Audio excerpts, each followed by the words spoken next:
पृथ्वी news, नवा ध्यास नवे पर्व. हे काकांनी जपलं. शेवटी माणसं उभं करणं सोपं नाही ना. काकांच्या गुन्ह्यामध्ये सगळ्यात दुसरं काय होतं की माणसं उभी केली, म्हणजे विचारांना उभी केली. ते सोपं नाही ना. आज एवढे कार्यकर्ते आहेत, सगळे काकांच्या पाठीमागं तुम्ही सांभाळू शकला. सहजासहजी झालं का ते? त्या विचारांना तुम्ही सांभाळू शकला. आज लोकांनी आपल्याला मान्य केलेलं आहे. हे सगळ्यात महत्त्वाचं. काका म्हणायचं माझ्या पाठीमागं सुद्धा शेवटी जनतेने मान्य करायला पाहिजे.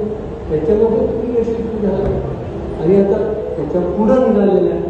म्हणून आपल्याला एकत्रित जाताना तुम्हाला सांगतो, सगळ्या जगामध्ये ज्यावेळेला आपल्याला पुढं जायचं असतं त्यावेळेला आपण संघर्षातनं पुढे जातो, आपण सहकार्यातनं पुढे जातो.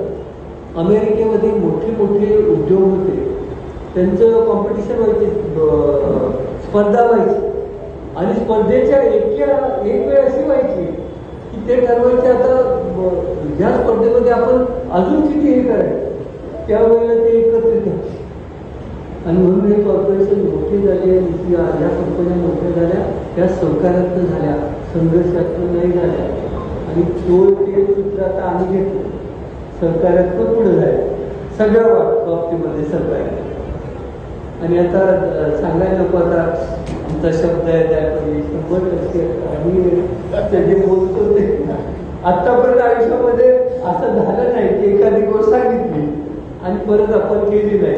आता मनोमिलन केलं तर उभा राहिलं नाही. सगळे सांगत असताना सुद्धा एकच गोष्ट होती, शब्द आपल्याला पाळायचा होता. उद्या असं कुणी म्हणायला नको की सत्तेसाठी बघा त्यांनी लगेच बदल केला आणि लागलं पॅनल उभं केलं. असं केलं नाही ना. आणि तेच आहे, आम्ही आता एकत्रित आहोत. आता पुढची 20-25 वर्ष त्याच्या पुढच्या पिढीत आता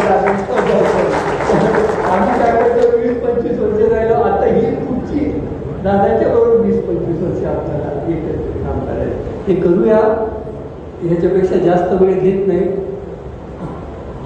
आणि एकत्रित राहिलो तर आता ह्या इलेक्शनच्या बाबतीत एकच गोष्टीची अडचण. आता ह्याच्या अगोदर आपण आणि म्हणजे काकांचे आपणचे कार्यकर्त्यांनी एकत्रित काम केलं, त्याच्यामुळे एकत्रित येण्याबद्दल आणि इगो असल्याबद्दल फारशी अडचण नाही. अडचण काय आहे की तुम्ही सामील झाल्यानंतर आमचे कार्यकर्ते सगळे झाले की आता काय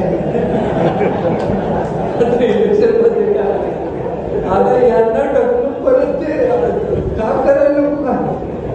हे आता निवांत झाले, आता काय झालं सगळं. पण दादाने म्हणून सांगितलं की मतदारापर्यंत पोचलं पाहिजे, हाऊस टू हाऊस फिरलं पाहिजे, नाहीतर टक्केवारी घटेल. मतदान जास्त झालं, जे होणार आहे ते आपल्याला होणार आहे, पण तिथं तो प्रयत्न करावा लागेल ना. आपण मोठा प्रयत्न आहे. बाहेरचे मतदान आहे ती आणलं पाहिजे, बाहेरचं मतदान मयत कोण आहे ते सगळा अभ्यास आता करून, जसं आपण ग्रामपंचायतीला इलेक्शनमध्ये करतो तसं ह्या कारखान्याच्या इलेक्शनमध्ये करावं लागेल. आणि ते आपण एवढंच आता आमची जबाबदारी आहे. काटकर सर तुमचा म्हणजे दादाने सुद्धा सांगितलं, तो म्हणजे तो सल्ला गांभीर्यानं आम्ही घेतलेला आहे. आणि सगळ्यांना आता उद्यापर्यंत एकच काम आहे, कामाला लावायचं. नाहीतर पैसा होते आता काय कुठे शोधायचं तर गाड्याला गेल्यावर आता इलेक्शन राहिलं आमचा गाड्या तेवढी आपण काळजी घेऊया. इथं उपस्थित राहिल्याबद्दल आणि सहकार्य केल्याबद्दल दादांचे तुमचे आभार मानावे तेवढे थोडे आहेत. पुन्हा एकदा आपल्या सगळ्यांची उपस्थित राहिल्याबद्दल आभार मानतो. माझे 2 शब्द संपवतो.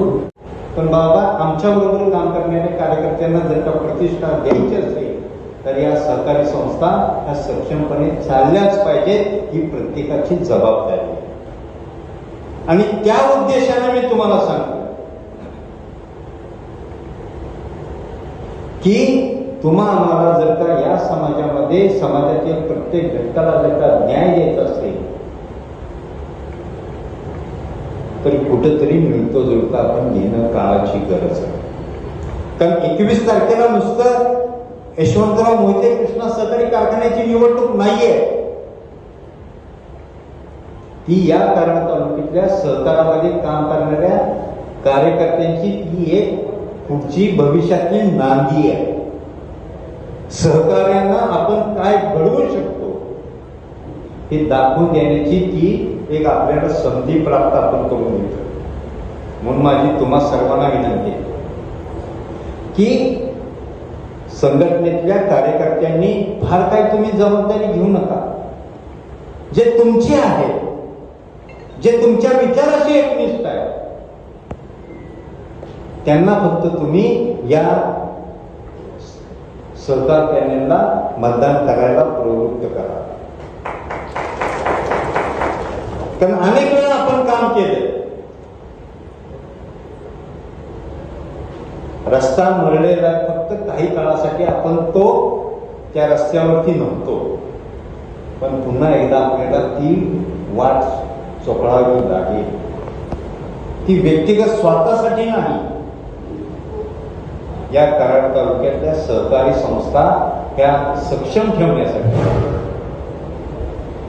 कारण तुम्ही सर्वजण जर का एकत्र आलात तर मला खात्री आहे बाबा की कराड तालुक्यामध्ये असं परत काही घडू शकत नाही. सर्वांना त्यांची सन्मानाची भूमिका पार पाडता येऊ शकेल. म्हणून माझी तुम्हाला फिरून विनंती आहे की तुम्ही उद्याच्या 21 तारखेला अत्यंत जागरूकतेनं काम करा. मतदार हा मतकेंद्रापर्यंत गेला पाहिजे आणि त्यांनी सहकार पॅनलला मतदान केलं पाहिजे. ही भूमिका तुम्हाला आता वठवावी लागेल. कारण शेवटी हे आपण जे करतोय ते भविष्याच्या पिढीसाठी करतोय. आज जरी मला वाटलं की यामध्ये मला काहीतरी मागं पुढं सरकायला लागतंय, पण ते भविष्यातल्या पिढीकडे बघून आपल्याला करावं लागतं. कारण प्रत्येक वेळी संघर्ष करून यश प्राप्त होतं असं नाही. काही वेळा सहकार्याची भूमिका घेऊन सुद्धा आपल्याला यश प्राप्त करता येऊ शकतं. तीच भूमिका आपण घ्यावी एवढीच या कार्यक्रमाच्या निमित्ताने विनंती करतो.